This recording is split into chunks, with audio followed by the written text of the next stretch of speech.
Hello and welcome back to another mini blog. আগে থেকেই বলে দিচ্ছি, এটা হচ্ছে সেই 2 মাস আগের ভিডিও, যেটা হচ্ছে আমরা যখন পয়লা বৈশাখের দিনকে দক্ষিণেশ্বর মায়ের কাছে পুজো দিতে গেছিলাম।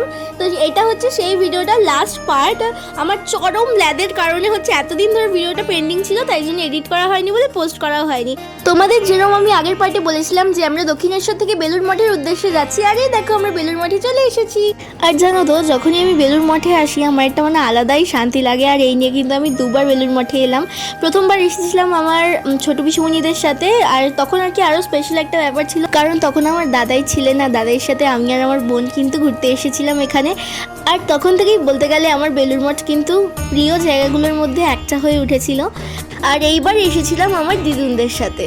আর জানো তো, আমার এই জায়গাটা খুবই ভালো লাগে। যখনই আসি তখনই আমার একটা আলাদাই শান্তি লাগে। আর জায়গাটাও দেখো কতটা সুন্দর, মানে তোমরা অনায়াসেই দক্ষিণেশ্বর থেকে বেলুড় মঠে এসে অনেকক্ষণ টাইম এখানে স্পেন্ড করতে পারবে। আর একদম পাশেই দেখো গঙ্গার থেকে মিষ্টি হাওয়া প্লাস আড্ডা গল্প, মানে পুরো ব্যাপারটা একদম মনোমুগ্ধকর আবহাওয়ায় পরিণত হয়েছিল।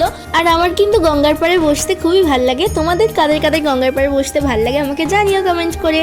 আর জানো তো, এই জায়গাটা আমার আরো বেশি ফেভারিট কারণটা হচ্ছে একটা স্পেসিফিক স্পটের জন্য। কিন্তু কোন স্পট সেটা তোমাদেরকে একটু পরে বলছি। আর দেখো কত সুন্দর সুন্দর সানফ্লাওয়ার্স ছিল আর ভীষণ হাওয়া দিচ্ছিল, আর জায়গাটা খুবই সুন্দর লাগছিল। আর ওখানে দাঁড়িয়ে দাঁড়িয়ে কিন্তু আমরা অনেক ফটোজ তুলেছি। আর এই দেখো, এটা হচ্ছে আকন্দ ফুলের গাছ, আর আমি কিন্তু লাইফে ফার্স্ট টাইম আকন্দ ফুলের গাছকে একদম চোখের সামনে সরাসরি দেখলাম। খুব ভালো লাগছিল আমার দেখতে। তো চলো আর বেশি দেরি না করে তোমাদেরকে বলেই দিই যে কেন আমার এই জায়গাটা এত বেশি ভালো লাগে, আর সেই জায়গাটা সম্বন্ধে কিছু ডিটেলসও তোমাদের সাথে শেয়ার করি। এটা হলো শ্রী রামকৃষ্ণ পরমহংসদেবের মন্দির, যেটা স্বয়ং স্বামী বিবেকানন্দ প্রতিষ্ঠা করেছিলেন।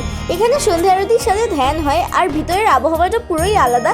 এত শান্তিপূর্ণভাবে মেডিটেশন হয় যে কিছু বলার নেই। তোমরা জাস্ট একবার ভিজিট করে দেখো, জায়গাটা তোমাদের মনে যত অ্যাংজাইটি ডিপ্রেশন স্যাডনেস আছে সব কিছু এক নিমেষেই দূর হয়ে যাবে, আর আশ্চর্য রকমের একটা শান্তি লাগবে। আর এই জায়গাটার খুব সুন্দর একটা বৈশিষ্ট্য আছে যে এখানে সব ধর্মের মানুষরাই কিন্তু প্রবেশ করতে পারবে এবং ধ্যান করতে পারবে। অ্যান্ড আই মাস্ট সে, একবার হলেও লাইফে তোমরা এই জায়গাটা ভিজিট করো অ্যান্ড মেডিটেশনটা অ্যাটেন্ড করো। আশা করি তোমাদের সবারই খুব ভালো লাগবে।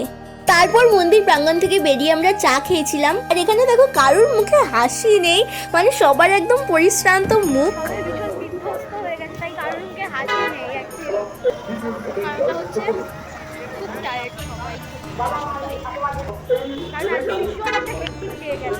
তো এখন চলে এলো বাড়ি আসার পালা। তো বাই বাই দক্ষিণেশ্বর আদ্যাপীঠ এবং বেলুড় মঠকে। আবার দেখা হবে অন্য কোনো দিন। তো আজকের দিনটা খুবই ভালো কাটলো। আর তোমাদের আজকের ভিডিওটা কেমন লাগলো জানিয়েছো। আর যদি ভালো লেগে থাকে তাহলে please like comment share subscribe বা ফলো করে দিও। দেখা হবে পরে কোনো নতুন ভিডিও নিয়ে। ততক্ষণ সবাই ভালো থেকো, স্টে টিউনড, বাই।